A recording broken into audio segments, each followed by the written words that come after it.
성경 말씀 보도록 하겠습니다. 창세기 17장 15절부터 22절. 창세기 17장 15절부터 22절 한 절씩 교독하겠습니다.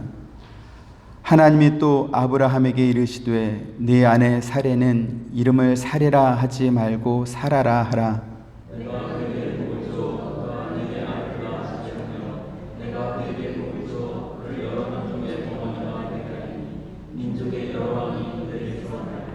아브라함이 엎드려 웃으며 마음속으로 이르되 100세 된 사람이 어찌 자식을 낳을까?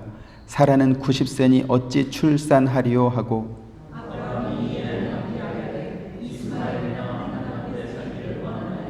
하나님이 이르시되 아니라 네 아내 사라가 네게 아들을 낳으리니 너는 그 이름을 이삭이라 하라.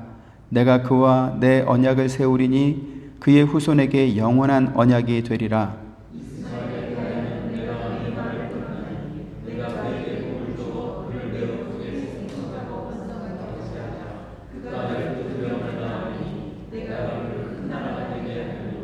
내 언약은 내가 내년 이 시기에 사라가 네게 낳을 이삭과 세우리라. 아멘. 아브라함이 99세가 되었을 때 하나님께서 그를 찾아오셔서 다시 한번 그의 아내 사라를 통해서 언약의 자손을 낳게 해주겠다 이렇게 말씀하셨습니다. 그러면서 아브라함의 아내 사레의 이름 역시 사라라는 새 이름으로 바꾸어 주셨습니다. 그 이름의 뜻은 열국의 어머니가 될 것이다 라는 의미다 이렇게 성경은 말씀하죠. 15절 16절 다시 한번 읽습니다. 하나님이 또 아브라함에게 이르시되 네 아내 사레는 이름을 사레라 하지 말고 사라라 하라.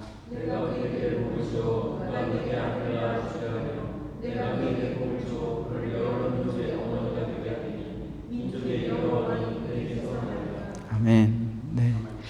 지난 시간에 하나님께서 아브라함의 이름도 그 전에 가졌던 아브라함이 아니라 하나님께서 새로 지어주신 이름인 아브라함이라 하라 이렇게 바꾸어 주신 것을 살펴보았습니다.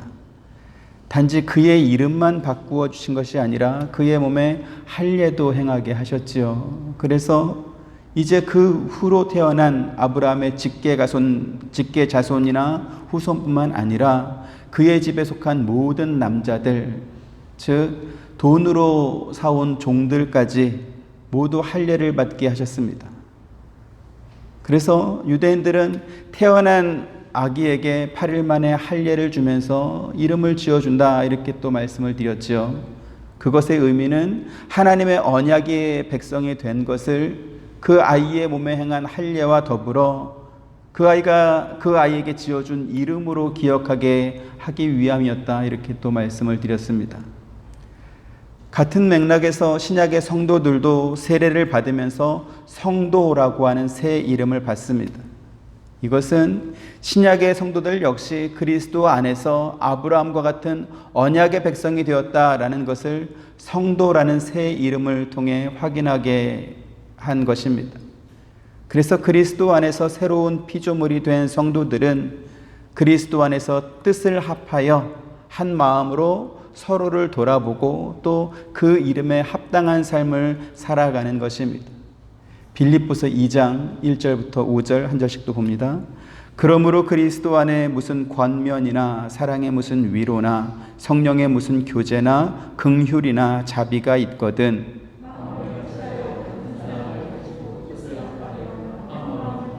아무 일에든지 다툼이나 허영으로 하지 말고 오직 겸손한 마음으로 각각 자기보다 남을 낮게 여기고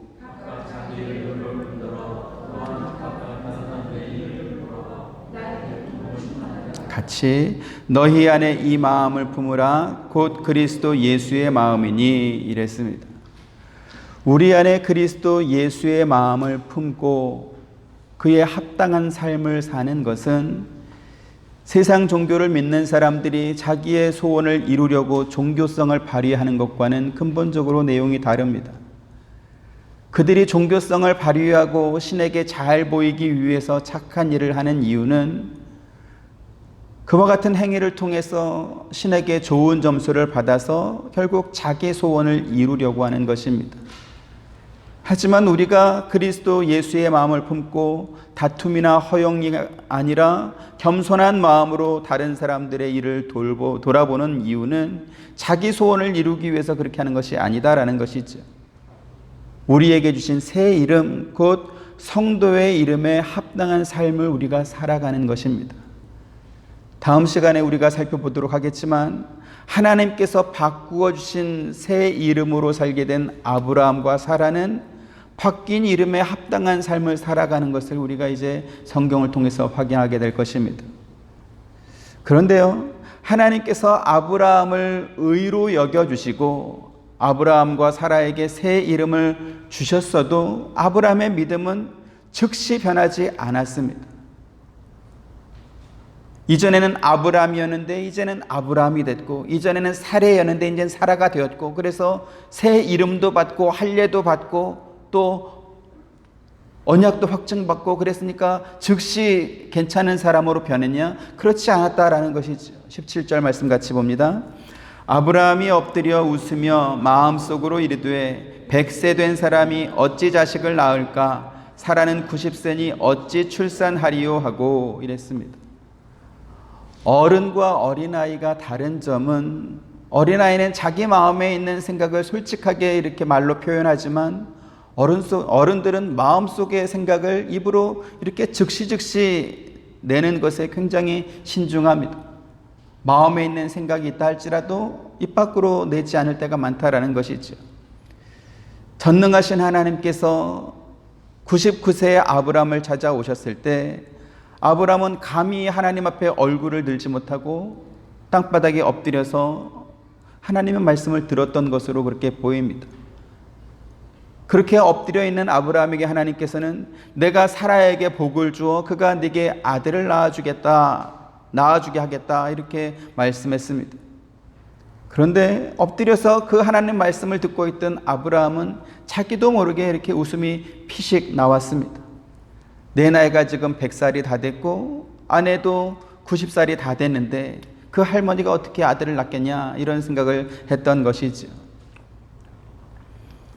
하나님께서 지난 25년 동안 아브라함을 여러 번 찾아와서 똑같은 약속을 주셨고 심지어 인간이 하는 협약식까지 이렇게 아브라함에게 해주셨어도 아브라함은 마음속으로 다른 생각을 하고 있었던 것입니다. 여기서 우리는 인간이 가진 믿음의 실체를 확인할 수 있습니다. 아브라함이 믿음에 이르는 과정과 우리가 믿음에 이르는 과정은 그 내용이 너무나 다릅니다. 확연히 다릅니다. 믿음의 조상으로 인정받는 아브라함은 하나님을 직접 만나서 그분의 음성을 직접 들었고, 자기가 쪼갠 고기 사이로 타는 횃불로 나타나신 하나님께서 지나가시는 그것을 목격했습니다. 우리처럼 성경을 통해서 성경을 읽거나 혹은 목사의 설교를 통해서 간접적으로 하나님 말씀을 들은 것이 아니라 자기를 찾아오신 하나님을 직접 만났고 한 번뿐만 아니라 여러 번 만났던 사람이 바로 아브라함입니다. 우리의 상식과 경험에 따르면 당연히 아브라함의 믿음은 좋을 수밖에 없습니다. 그렇지 않습니까? 하나님을 친히 만났을 뿐만 아니라 자기 몸에 할례라는 증거도 받았고 자기의 이름도 하나님께서 지어준 이름을 이제 자기가 사용하게 됐으니까 그 하나님을 어떻게 의심하겠습니까? 믿을 수밖에 없죠. 그에 비해서 우리는 기록된 성경을 읽고 그 말씀의 뜻을 해석하는 목사의 설교를 통해서 우리 안에 거하시는 성령의 깨닫게 해줌으로 말미암아 믿음에 이르게 되는 것입니다. 그렇다 보니까 우리는 언제나 직접 계시에 대한 아쉬움이 늘 있다라는 것이죠. 우리도 하나님께서 아브라함에게 해줬던 것처럼 직접 우리에게 어떤 음성을 들려주시거나 혹은 꿈속에서라도 좋으니까 하나님의 뒷모습만이라도 봤으면 좋겠다 이렇게 생각하는 어떤 그런 기대가 늘 있다, 이런 것입니다. 하나님께서 인간을 찾아오셔서 설득하는 과정이 사람마다 다르기 때문에 어떤 사람의 경험은 인정하고 어떤 사람의 경험은 인정 못하고 그럴 수는 없습니다. 실제로 우리 주변에 보면 하나님의 음성을 들었다라고 말하시는 분도 계시고 또 의사도 포기한 불치병에서 고침받은 그러한 사람도 있습니다. 그런가 하면 천국과 지옥을 다녀왔다라고 말하는 그러한 분도 있습니다.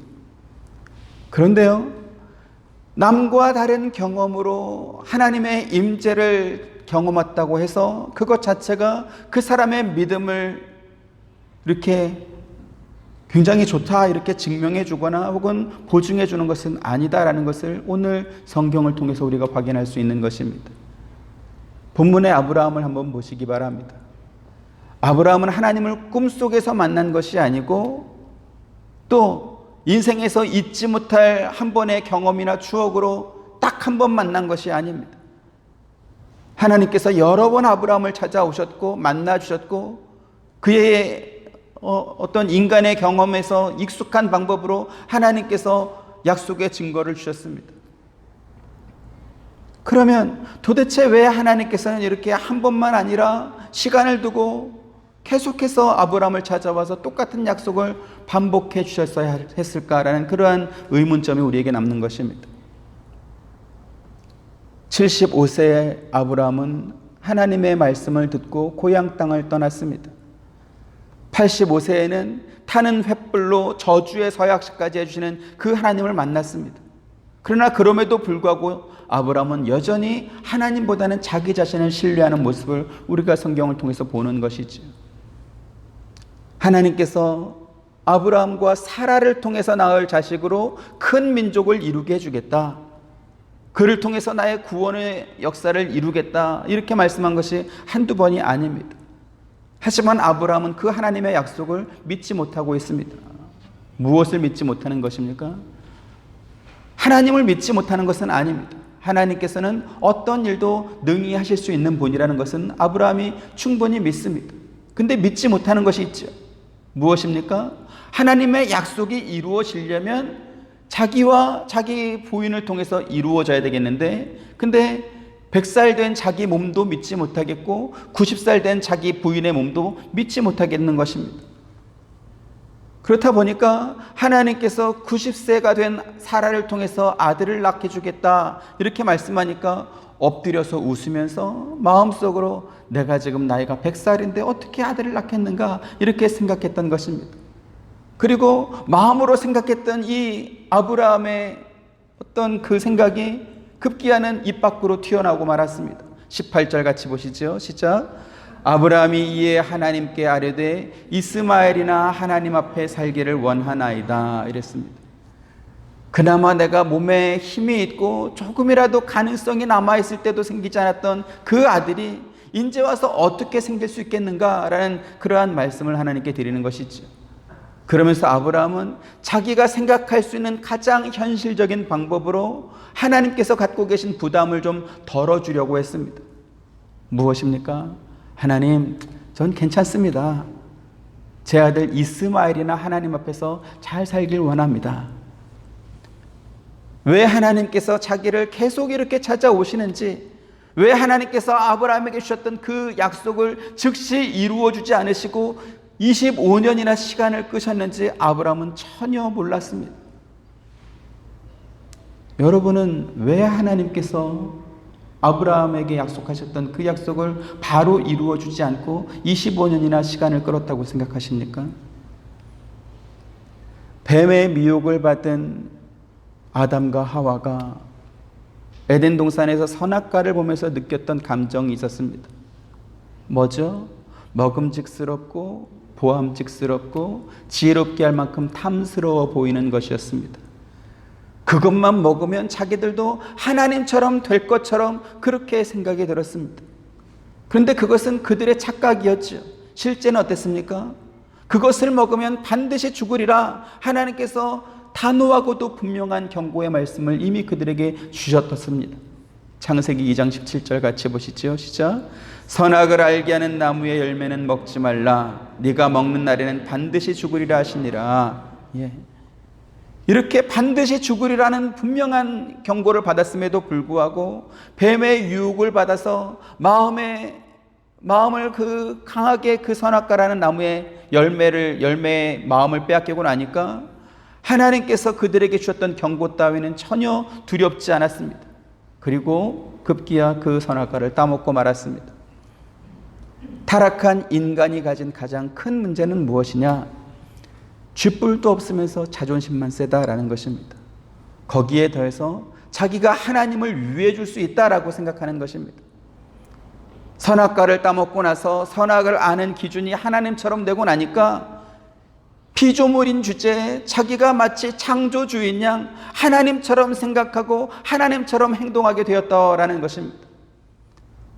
다시 말씀드리지만 그 인간이 실력이라도 있으면 그나마 좀 나을 것입니다. 하지만 아무 실력도 없으면서 자존심만 세가지고 전능하신 하나님을 의지하려고 하기보다는 하나님을 무시하고 심지어 그 주제에 하나님을 도우려까지 합니다. 전자에 속한 사람은 어떤 사람입니까? 어떤 방법으로 하나님의 말씀을 전하고 복음을 전해도 도무지 듣지 않는 사람입니다. 하나님께서 타락한 인간에게 주신 유일한 구원의 길이 있죠.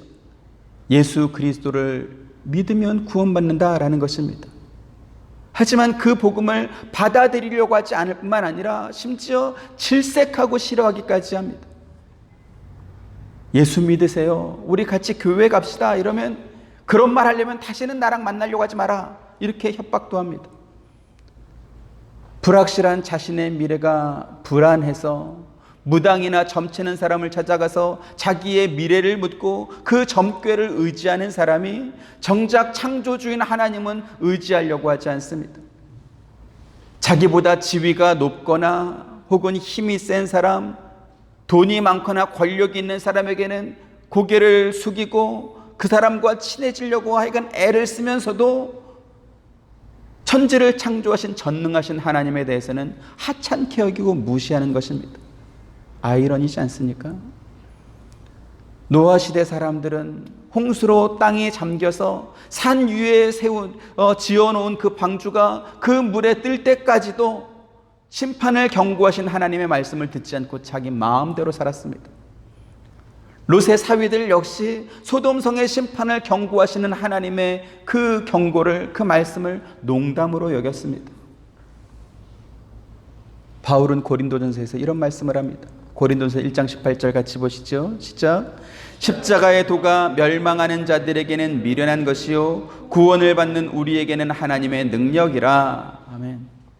십자가의 도가 왜 멸망하는 자들에게는 미련한 것처럼 보이는 것일까요? 십자가의 도라는 말 자체가 죄에 대한 심판을 의미하기 때문에 그렇습니다. 창조주 하나님께서 죄로 인해서 심판받고 멸망할 인간에 대한 구원을 또한 의미하고 있기 때문에 그렇습니다. 홍수로 심판받은 노아 시대의 사람과 유황불로 멸망한 소돔 고모라 사람들의 공통점이 있습니다. 그것은 그들의 죄를 심판하겠다고 하시는 하나님의 경고를 무시한 것입니다.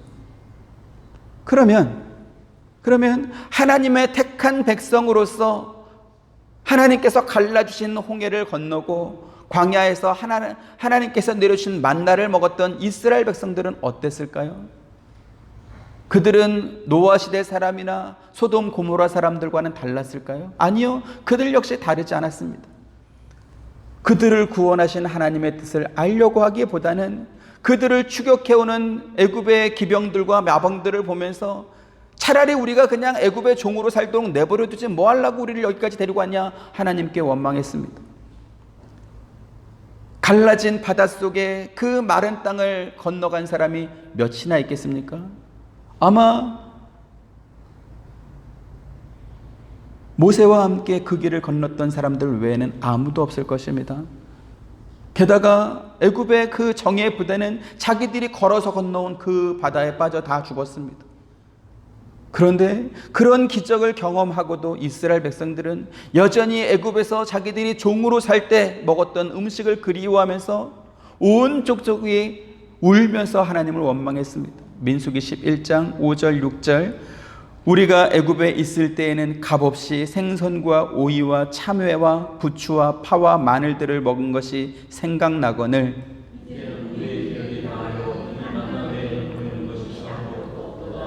네, 이러한 성경의 기록들과 이스라엘 백성의 역사가 의미하는 것은 무엇입니까? 타락한 인간은 근본적으로 하나님에 대한 이해와 존중이 부족하다라는 것입니다. 하나님을 믿지 않는 사람들이 하나님에 대한 이해가 없고 하나님에 대한 존중이 없는 것은 그나마 낫습니다. 하지만 하나님께서 자기 백성을 위해서 그 많은 기적을 베풀어 주셨어도 또 그 혜택을 자기들이 매일매일 받고 있음에도 불구하고 이스라엘 백성들은 조금의 불편함도 참지 못했습니다. 조금 전에 우리가 읽은 성경 말씀처럼 옛날에 애굽에서 살 때는 생선도 먹고 마늘도 먹고 참외도 먹고 오이도 먹고 맛있는 게 많았는데 여기는 이 만나 말고는 먹을 게 하나도 없다 이러면서 원망하고, 마실 물이 없어서 목이 마르다, 길이 험해서 너무나 피곤하다, 심지어 가나안 땅 입구까지 도착해가지고는 그 땅의 백성들은 기골이 장대한데 그들에 비해서 우리는 메뚜기 같다 이러면서 하나님께 원망했습니다. 결국 하나님께서는 이렇게 말씀하십니다. 민수기 26장 65절 같이 봅니다. 시작. 이는 여호와께서 그들에게 대하여 말씀하시기를 그들이 반드시 광야에서 죽으리라 하였음이라. 이러므로 여분네의 아들 갈렙과 눈의 아들 여호수아 외에는 한 사람도 남지 아니하였더라 이랬습니다. 여러분, 사람이 하나님의 특별한 사랑과 은혜를 입으면 그 죄된 본성이 없어집니까? 아니요, 그렇지 않습니다. 하나님을 믿으나 안 믿으나 사람이 가진 그 죄된 본성은 여전히 남아 있습니다. 하나님을 모르는 사람들은 모르기 때문에 교만한 자세로 하나님을 인정하지 않고요, 하나님을 아는 사람들은 하나님으로부터 무수히 많은 은혜를 받으면서도 자기를 좋게 해주는 하나님만 기대하고 있는 것입니다. 하나님께서 이스라엘 백성들의 광야 40년 동안 불기둥과 구름기둥으로 그들을 보호해 주셨고, 하루도 빠짐없이 만나를 내려주셨고, 그들이 파지 않은 우물을 먹게 해주셨고, 메추라기를 보내줘서 고기를 먹게 해줘서도 조금만 불편함이 생기면 그들은 하나님을 원망했습니다. 그리고 옛날에 애굽에서 살 때가 더 좋았다 이렇게 애굽으로의 회귀 본능을 발휘했습니다. 만약 우리 주변의 인간관계에서 이러한 사람들이 있다면 여러분들이 그렇게 정말 여러분의 최선을 다해서 친절을 베풀고 호의를 베풀어 주었음에도 불구하고 호의를 받은 사람이 여러분들에게 그와 같은 반응을 보였다면 여러분 어떠실 것 같습니까? 그 상대의 배은 망덕에도 불구하고 계속해서 호의와 친절을 베풀 수 있는 사람은 많지 않을 것입니다. 그런데 하나님은 어떤 분이십니까? 누가복음 6장 35절 36절 오직 너희는 원수를 사랑하고 선대하며 아무것도 바라지 말고 구워주라. 그리하면 너희 상이 클 것이요 또 지극히 높으신 이의 아들이 되리니 그는 은혜를 모르는 자와 악한 자에게도 인자하시니라. 네, 여기 너희 아버지의 자비로움 같이라고 말했습니다. 그 자비는 어떠한 자비입니까? 은혜를 모르는 자와 악한 자에게도 인자하신 분이 우리 하나님이시다라는 것입니다. 하나님의 인도와 보호하심을 받으면서도 반복된 죄악과 배신을 했던 사람이 이스라엘 백성들입니다. 거기다가 우상을 하나님처럼 섬겼던 그 이스라엘 백성들에게 하나님께서 인자와 은혜를 베푸셨습니다. 이스라엘 백성들이 하나님의 택하심과 은혜를 받은 것이 그들이 남다르게 하나님을 잘 섬기고 더 열심히 섬긴 결과 하나님을 감동하게 해서 그래서 받아낸 결과입니까? 그렇지 않습니다. 처음부터 끝까지 하나님께서 그들을 참아주시고 용납해 주신 것이었습니다. 전능하신 하나님께서 지금 말씀하고 계시는데 엎드려서 웃으면서 아이 하나님 이스마엘이나 하나님 앞에 잘 살게 해주십시오 이렇게 빈정대는 게 이게 믿음입니까? 하나님께서 참아주셨으니까 아브라함의 목숨을 부지한 것 아니겠습니까? 만약에 왕정시대 왕 앞에서 그의 신하가 지금 엎드려 있는데 왕이 무슨 말 하는데 피식피식 웃으면서 빈정대면 그 사람 살아남겠습니까? 아마 반역죄로 즉시 처형되고 말 것입니다. 타락한 인간의 또 다른 문제는 뭐냐 하면 자기가 하나님을 위해 주겠다라고 생각하는 것입니다. 하나님 말씀을 들은 아브라함은 지금 엎드려 웃고 있죠. 이 모습을 자세히 여러분 가만히 생각해 보시기 바랍니다. 지금 아브라함이 웃고 있는 그 웃음은 하나님 말씀이 너무나 기대가 되고 너무 감사하고 좋아서 그래서 기대가 되는 그러한 웃음입니까? 아니죠. 참 말도 안 되는 소리 하시네. 그런 웃음이었습니다. 그리고 아브라함이 하나님께 했던 대답 속에 그 아브라함의 마음, 그의 속내가 그대로 고스란히 나오고 있습니다. 뭐였죠? 이스마엘이나 하나님 앞에 살기를 원하나이다 였습니다. 아브라함은 지금 하나님께서 너무 어렵게 일을 하신다 이렇게 생각하고 있었을 것입니다. 그러면서 어쨌든 하나님께서 자기 입으로 약속은 해줬지만 25년이나 질질 끌면서 그 약속을 지키지 못하고 계속 마음의 부담감을 갖고 있는 것 같으니까 그 하나님을 지금 도와주려고 하고 있습니다. 하나님, 저는 하갈을 통해서 낳은 이스마엘만으로도 만족합니다. 이제 너무 미안해하거나 너무 부담 갖지 않으셔도 됩니다. 그냥 이 이스마엘이나 하나님 앞에 잘 살면 좋겠습니다. 여러분, 하나님을 이해해주고 배려해주는 그 아브라함의 마음이 느껴지십니까? 우리도 누군가가 제안한 어떤 친절을 애써 사양할 때 이와 비슷한 표현을 사용하곤 합니다. 말씀해 주신 것만으로도 충분합니다. 제가 받은 걸로 하겠습니다. 그러니까 됐습니다. 이런 거 아니겠어요? 아브라함이 지금 하나님께 했던 이 말은 이방인 백부장이 예수님께 자기가 사랑하는 종의 그 병을 고쳐달라고 하면서도 자기 집까지는 오지 마시고 그냥 말씀만으로도 충분합니다. 이렇게 말했던 그 믿음과는 대조가 됩니다. 누가복음 7장 6절 8절 예수께서 함께 가실새 이에 그 집이 멀지 아니하여 백부장이 벗들을 보내어 이르되 주여 수고하지 마옵소서 내 집에 들어오심을 나는 감당하지 못하겠나이다.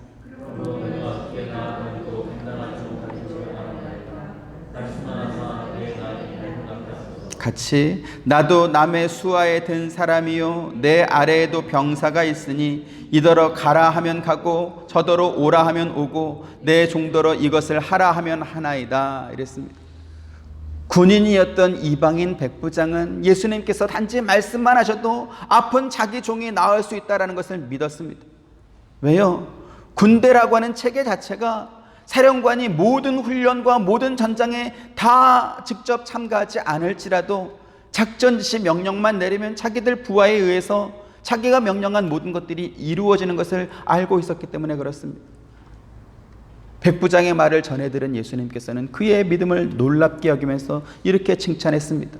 누가복음 7장 9절 10절 예수께서 들으시고 그를 놀랍게 여겨 돌이키사 따르는 무리에게 이르시되 내가 너에게 이르노니 이스라엘 중에서도 이만한 믿음은 만나보지 못하였노라 하시더라.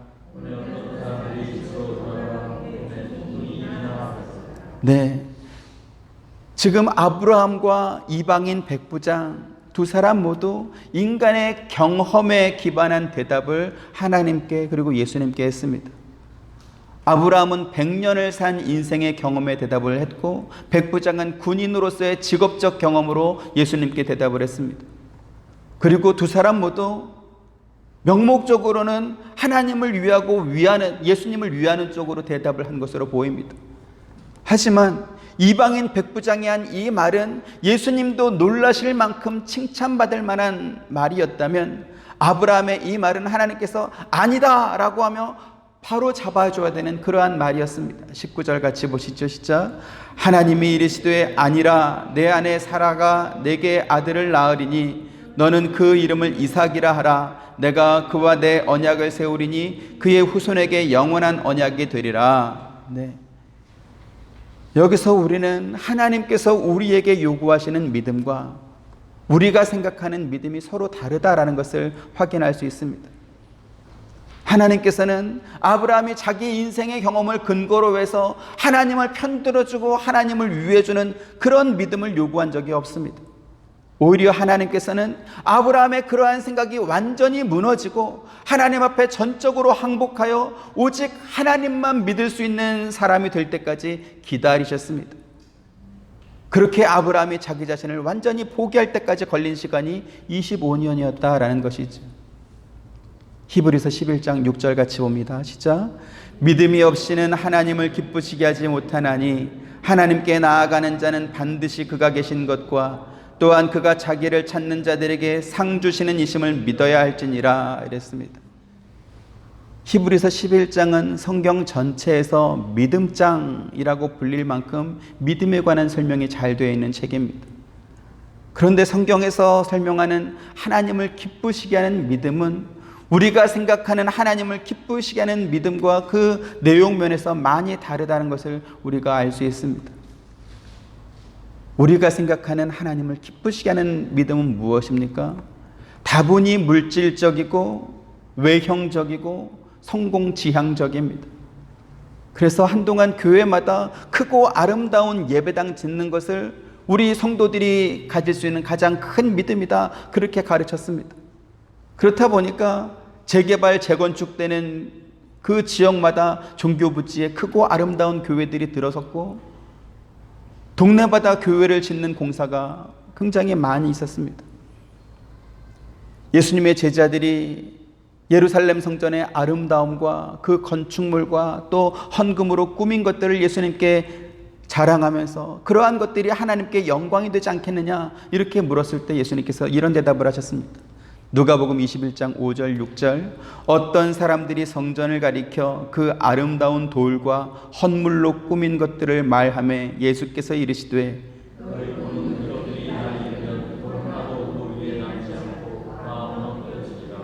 네, 여기에 나오는 어떤 사람들은 마태복음과 마가복음에서 예수님의 제자들이었다 이렇게 말씀하고 있습니다.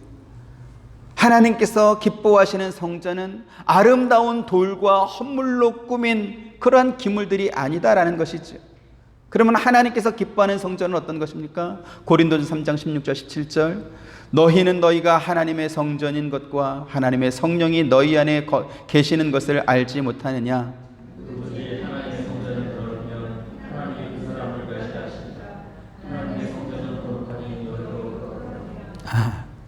우리 자신이 하나님의 성령이 거하시는 성전인 것을 인식하고 그래서 구별되고 경건한 삶을 살라라고 말씀하십니다. 또 우리 존재 자체가 하나님께서 기뻐하실 만한 성전이 되어야 된다 그렇게 말씀하고 있습니다. 하나님의 관심은 우리가 지은 건축물이거나 혹은 우리가 쌓은 업적이 아닌 것입니다. 사도 바울을 보시기 바랍니다. 그가 세계 곳곳을 다니면서 복음을 전해서 수없이 많은 교회들을 세웠고 또 무수히 많은 성도들을 주께로 돌아오도록 만들었습니다. 하지만 그럼에도 불구하고 바울은 내가 이렇게 열심히 복음을 전하고도 하나님께 버려지는 존재가 되지 않을까 두렵다 이렇게 고백합니다. 고린도전서 9장 27절 같이 보시죠. 시작. 내가 내 몸을 쳐 복종하게 함은 내가 남에게 전파한 후에 자신이 도리어 버림을 당할까 두려워함이로다 이랬습니다. 여기 지금 자신이 도리어 버림을 당할까 두렵다 이렇게 말한 것은 그가 받은 구원이 취소되거나 혹은 탈락한다라는 말이 아니라 상을 받을 대상에서 제외된다라는 그러한 의미입니다. 그 앞에 말씀 보시죠. 고린도서 9장 24절에서 26절 운동장에서 다름질하는 자들이 다 달릴지라도 오직 상을 받는 사람은 한 사람인 줄을 너희가 알지 못하느냐. 너희도 상을 받도록 이와 같이 다름질하라.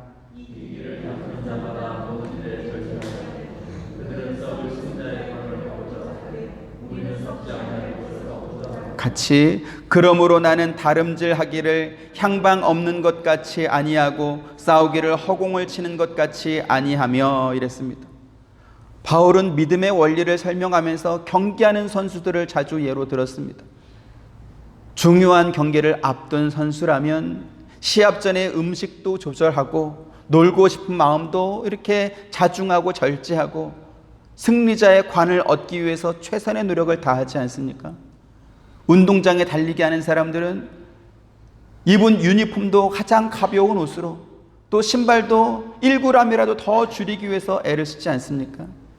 같은 맥락에서 바울이 복음의 원리를 설명하면서 자기 안에 있는 죄의 본성과 세상의 유혹과 마귀의 시험에 미혹되지 말고 싸워서 이겨야 된다라는 것을 촉구하고 있습니다.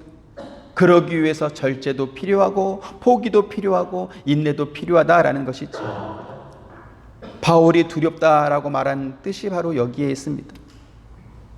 믿음의 경주를 어떻게 준비해야 하는지, 또 어떻게 시합에서 이길 수 있는지 남에게는 잘 가르쳐 주었는데 정작 자기는 하나도 준비를 안 해가지고 탈락하게 될까봐 두렵다라는 것입니다. 예수님의 부활 승천 이후에 바울이 초대교회에 끼친 영향력은 대단히 큽니다. 그러나 그 바울조차도 자기가 세계 곳곳을 다니면서 세운 교회가 몇 개였는지, 그 교회에 출석하는 성도들의 숫자가 몇 명인지 한 번도 바울은 자랑한 적이 없습니다. 오히려 뭐라고 말합니까? 남에게 복음 전하는 것은 잘 해놓고 정작 자신은 준비하지 않아서 믿음의 경주를 제대로 못하게 되는 그러한 일이 생길까봐 나는 언제나 두렵다, 이렇게 말하고 있습니다. 그러면서 자기는 방향도 모르고 무조건 달리기만 열심히 하거나 혹은 눈을 가리고 권투 시합하는 사람처럼 이렇게 허공에 대고 주먹을 휘두르는 그러한 일은 하지 않겠다라고 말합니다. 우리가 믿음의 훈련을 어떻게 해야 하는지 정확하게 가르쳐주는 그러한 말씀인 것이죠.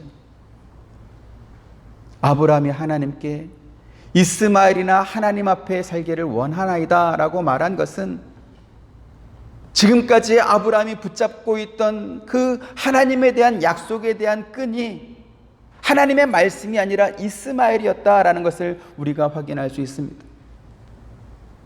하나님께서 아브라함에게 주겠다라고 하는 상속자가 이스마엘이었습니까? 아니죠. 이스마엘은 아브라함과 사라가 자기의 의지, 자기의 뜻, 자기의 방법으로 만들어낸 결과물인 것입니다. 그럼에도 아브라함은 하나님 앞에 그 이스마엘이나 하나님 앞에 살기를 원한다, 이렇게 대답하고 있습니다. 무슨 뜻입니까? 하나님께서 자기에게 주셨던 그 약속, 25년 동안이나 이루어주지 못한 그 약속을 내가 이루어냈으니까 이제부터 그 아이라도 하나님 앞에 잘 살 수 있도록 이제 하나님 좀 도와주십시오, 이러한 요구인 것입니다.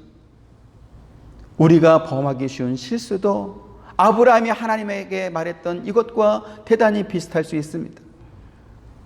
하나님께서 우리에게 요구하시는 믿음이 무엇인지 전혀 생각하지도 않고 알려고 하지도 않고 인간이 자기가 만든 업적에 도취돼서 하나님 영광 받으옵소서 이렇게 하는 것입니다. 여러분, 믿음이 무엇입니까?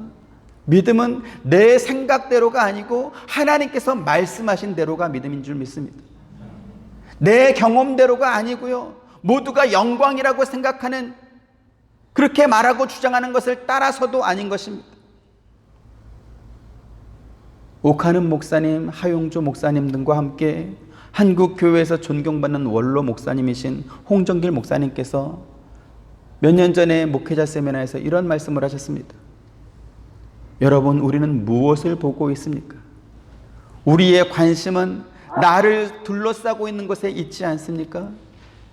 우리가 보고 있는 것은 누군가가 만들어낸 결과물들 아닙니까? 나를 둘러싸고 있는 모든 것들을 하나님께서 보신다면, 혹은 내가 만들어내고 있는 것들을 하나님께서 보신다면 과연 우리가 하나님의 아들, 딸이라고 말할 수 있겠습니까? 이런 말씀을 했습니다.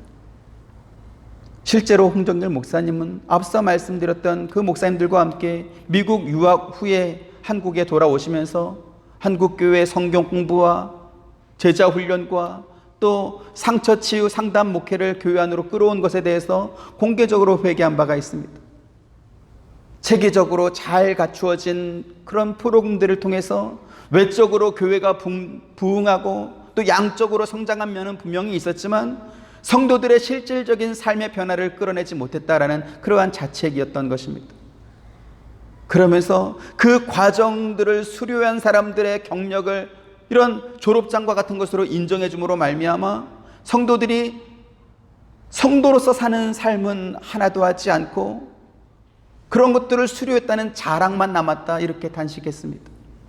여러분, 이스마엘이나 하나님 앞에 살기를 원하나이다, 이것은 하나님께서 원하시는 것이 아니었습니다.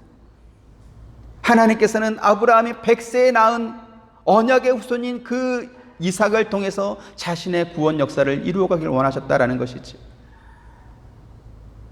하나님께서 아브라함을 선택하신 것은 아브라함에게 원인이 있지 않습니다. 아브라함이 뭘 잘했기 때문에 하나님이 아브라함을 선택한 것이 아니다라는 것이죠. 하나님께서 아무것도 아닌 우리를 살리기 위해서 당신의 아들을 십자가 위에 희생하여 값으로 지불하시고 우리를 하나님의 자녀와 백성을 삼으신 것도 우리에게 어떤 원인이 있어 된 것이 아닙니다. 하나님께서 저와 여러분에게 대단한 어떤 요구를 하지 않습니다. 천지를 창조하신 분이 하나님이신데 우리에게 뭘 바라겠습니까? 이미 온 세상과 우주가 하나님께서 만드신 것인데 우리가 뭘 만들면 하나님께 더 큰 영광이 되겠습니까? 하나님께서 아브라함에게 너와 사라에게 복을 주어서 아들을 낳아주게 하겠다라고 했을 때 아브라함은 엎드려 웃을 것이 아니고 그 말씀을 들으면서 감사했어야 됐습니다. 하지만 하나님은 어떤 분이십니까? 아브라함이 이렇게 불손하고 불량한 태도로 엎드려 피식피식 웃었어도 하나님께서는 그 아브라함을 참아주시고 그의 믿음이 성장하고 성숙해질 때까지 기다리셨던 분이 우리 하나님이십니다. 여러분, 한 생명이 세상에 태어나서 자기 자신을 스스로 돌보고 책임질 수 있을 때까지만 해도 시간이 많이 필요합니다. 보통은 미국 기준으로 보면 아이가 고등학교 졸업할 때까지는 부모가 책임지고 고등학교 졸업 후에는 이제 아이가 스스로 직업을 얻고 집을 얻고 이렇게 하죠. 그럼 한국 사람은 어떨 것 같습니까? 한국 사람은 아마도 그가 결혼해서 자녀를 낳을 때까지. 그럼 끝입니까? 아니요, 이제 자녀 나오면 이제 애기 봐줘야죠. 유치원 가는 것도 봐주고, 초등학교, 중학교 가는 것도 봐주고, 대학 들어갈 때까지 이렇게 봐주고. 아마 그 손주가 또 증손주 낳을 때까지 아마 부모는 책임질 것입니다. 사실상 무한 책임입니다. 근데 성경으로 보면 한국식 부모가 훨씬 하나님께 가까운 것 같습니다. 하나님은 무한 책임을 지십니다. 우리가 아브라함을 통해서 계속 확인하고 있는 것처럼 아브라함의 믿음이 한순간 이렇게 확 자라지 않았습니다. 우리의 믿음도 한순간에 확 자라지 않습니다. 교회 다니면 다 성숙한 사람이고 다 착한 사람이고 다 괜찮은 사람이겠습니까? 옆에 분 한번 보시죠. 괜찮은 것 같습니까?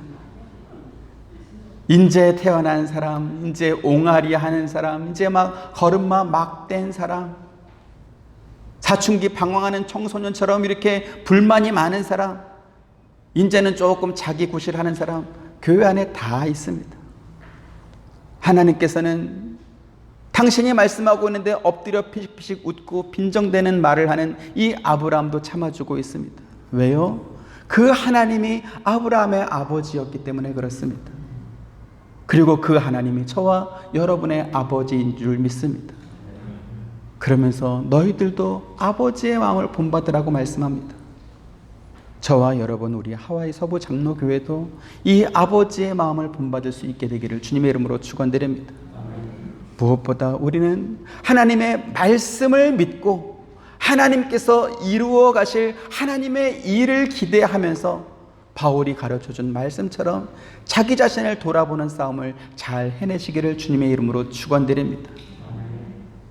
섣불리 하나님을 도우려고 하지 마시고요. 하나님이 나 좀 도와주라 이렇게 손 내민 적 있습니까? 아니요. 하나님이 주신 것만 잘 받아도 우리는 괜찮습니다. 근데 자꾸 내가 뭘 해가지고 뭘 하려고 그러지 마시고 하나님 말씀하신 거 잘 듣고 그 말씀 순종하고 자신을 돌아보고 우리 안에 계신 성령께서 노여워하지 않도록 하나님께서 말씀하실 때 괜히 아브라함처럼 피식피식 웃지 마시고 겸손하게 그 말씀 듣고 순종하는 저와 여러분 되시기를 주님의 이름으로 축원드립니다. 은혜로우신 아버지 하나님 감사합니다. 아브라함이 대단한 믿음을 가진 것처럼 알고 있지만 사실은 그 아브라함도 우리처럼 연약했을 때가 있었고 하나님 말씀을 들으면서 웃을 때도 있었고 하나님 말씀하실 때 자기가 낳은 이스마엘이나 잘 살길 원한다 이렇게 건방진 말을 하기도 했습니다. 그런데 아브라함이 하나님 앞에 보였던 그러한 불손한 태도가 우리에게도 있는 것을 또 확인해 봅니다.